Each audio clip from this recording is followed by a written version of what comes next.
showcased here, and the question of what is yoga and where does the knowledge lie.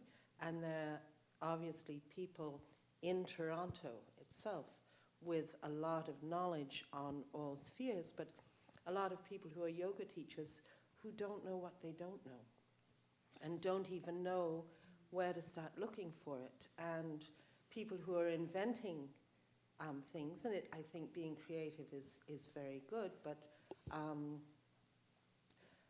having the grounding in the philosophy, knowing that the asanas are tools and not their means to an end, not the end themselves, and how all of this can be made more widely known, not only to the general public, but also to people who have, ventured into being yoga teachers. And, many years ago, when I first spent my teachers, a man by the name of Dec, when I'd spent time with him, 8 months in India, he said, "Oh, go and teach."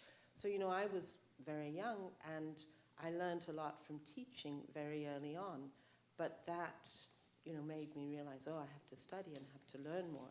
And I think there's a real educational need here. That Scott's point that personal development is so important before someone takes the step to be a teacher unsupervised or be a teacher without a mentor. I think there are many sort of levels of training, and I think there are many different ways into yoga and ways that people have developed yoga, but I think there are huge gaps just within the understanding and knowledge and the misconceptions, and finding some way of disseminating these more widely, what yoga really is, where the resources are. I think this is very important. So does there have to be a working group, Rosemary, and a process by which, the landscape is described, and some sort of. Are you suggesting that some sort of definition of yoga and yoga practices and what would constitute a well-rounded teacher is something that we would begin with and begin to circulate? I mean, that's where it comes down to it. Well, I know during the yoga festival this year, when you were presenting your book, I really felt that some of the confusion and the yoga being a business, yoga being studios. I've been listening because it's sort of like, this is so different from. It has places which connect with my own experience of yoga, but really different places, different huge differences. I've been involved in yoga for more than 35 years as a practitioner, as a teacher. And I think, yes, I think the general public and teachers need to be educated in what yoga is in a much broader sense. And I think teacher training programs have that responsibility to open those questions, and I think the good ones do. And I think they're I'm not in any position to judge other people. I think this is one of the dangers of being in this with this whole discussion is, I think, nobody wants to judge other people, and people are being but we all do. And people are afraid of being judged or ranked or but I think part of the conversation is to open up resources. And yes, what is yoga therapy? That's a huge question. And even though yoga therapy is really at the heart of what's done in Chennai at the Krishnamacharya Yoga Mandiram, I've had many conversations with my husband, who teaches medical anthropology. And we talk a lot about, what is therapy? And, therapy as it's understood in Western culture is really different from that particular school of yoga therapy, which is very much do with working one-on-one, meeting people where they are with yoga. Krishnamacharya always said yoga is to serve the individual, not the individual serve yoga, so that what you're talking about, that every opportunity to practice should have a ground, should have a space, should have some way in that that people can experience something of the benefits of yoga and then be directed to somewhere that they can continue from what their needs are and where they are. So I think education, for me, education is really at the top of this, and getting to know other people as well in the community. Rosemary, if I could just answer to something, this may not be directly to what you were saying, but something occurred to me when you were talking was the market forces that drive teacher training, that bring people to teacher training. One of those effects is that we have to call it teacher training, that we can't have advanced education or deeper learning about yoga because the students won't come if they're not going to get something from it. The other problem we have is people don't follow through with graduate studies because there's no incentive to. Once you have your teacher training certificate, you're able to teach. What if standards in some way influence the remuneration or the amount that teachers got paid? So that if you were teaching as a teacher trainer graduate of 200 hours, that you were limited to a certain pay scale. And if you chose to do further graduate studies and become a yoga therapist, that this meant you were in a different pay scale. And if you chose to do other 500-hour teacher trainings or special studies in meditation or philosophy, that this would be like a lot of other fields where as you add degrees and extra studies, that your pay increases. Is this something that would be of benefit to the yoga community?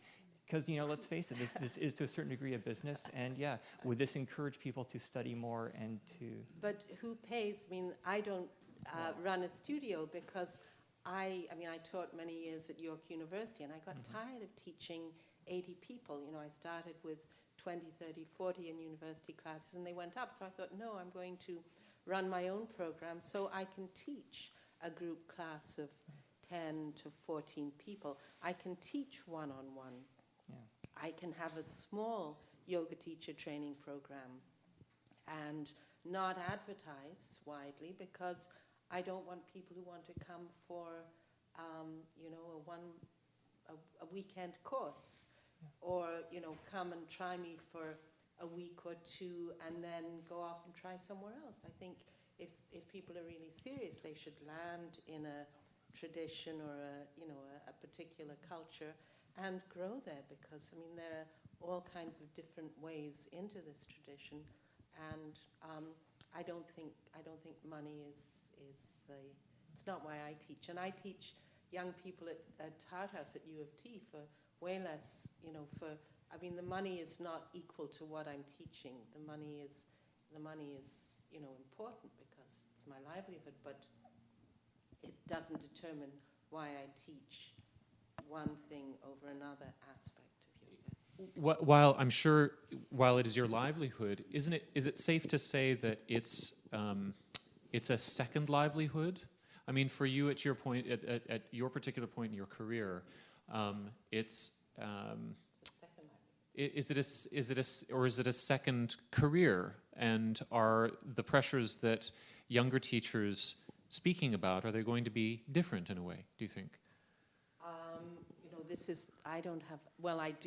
I am married, so I have a certain amount of future security for my husband. No, this is my career. This is my career. Okay. And I certainly gave up other things along the way in order to focus on this. So, but someone starting out, I mean, is someone, maybe, that one really moves into yoga teaching as a fuller career later in life. Maybe, people running around teaching tons of classes when they don't know very much. Maybe they need to have some other career. I mean, I think making yoga a full-time career is extremely when you're difficult. 24. I don't know how many people. Yeah, and there's Yeah. so much more to learn in life. And should that be your primary income? So perhaps, yeah, I see Joy. I'd love to hear what you have to say. Jessica? I have a lot of thoughts, actually, and I find the microphone really intimidating. You sound great. Yeah, thank you. I think I think that standards, or at least a body that spoke out about the differences between the different programs, would actually be really something worth talking about, or something to have read, I think, prior to my own experience with a 200-hour teacher training, which was absolutely horrible. It left me feeling like I'd had a number of years of experience with my own practice, and it had taken me that long to digest it all that when I actually did 200 hours in 30 days, I was left feeling like I knew less when I walked out than when I came in, because of the breadth of things that I had to present in front of a room, from the physical practice to the philosophy to the life experience that the students do expect you to have. So I think coming in with some more years experience does say something if you're going beyond the physical practice. When I ended up doing myself, because I was so overwhelmed with it, I'd already been a Pilates instructor, so the intention was very straightforward. It's a physical practice, and I ended up weaving a lot of my yoga into the Pilates, or the benefits that I had, and just cutting the philosophy portion right out, because I found that there wasn't enough time. We did, I think, about 15 hours of it. So it didn't leave me with the power of language to describe what I wanted to describe, even though I already felt it. And had I known in advance, I wouldn't have invested in that particular program. And I know that I wasn't the only student who left that program. Everybody passed. There were a couple of students in there. I remember I was just blown away because I don't think they'd ever done any asana before. And somehow they were there, which, not to say that there should be, like, I wouldn't have looked down upon anybody who wouldn't be able to perform a certain pose, because I certainly can't, but it was just about the depth of what yoga is, I think, and we're all trying to attain that, and that's a constantly evolving conversation. So, yeah, I mean, had there been a body that you could look at and research that would say, these schools do meet these standards, instead of doing, and I've always had self-directed education. This is where I'm coming from. My high school was that way, my university studies were that way. But I couldn't find that when I was traveling and I was outside of my home city, just in terms of being able to read the differences in a short period of time. Do you think that, Jessica, what you would have benefited from would have been equally served by some sort of open source bulletin board where everybody posted their reviews of teacher training or something like that? Absolutely, yeah. Now, would that be enough? That's the next question. Because I mean, we all know from internet commentary that it's not scientific, it's not statistical. People who have big grievances get heard, and overwhelmingly sometimes. So I don't know. It's kind of like you have a star system on your eBay sellers or your Amazon, whatever. Would that it would help, but then I want to know, is it going to be enough? I think that's a start. It's something to talk about. Yeah.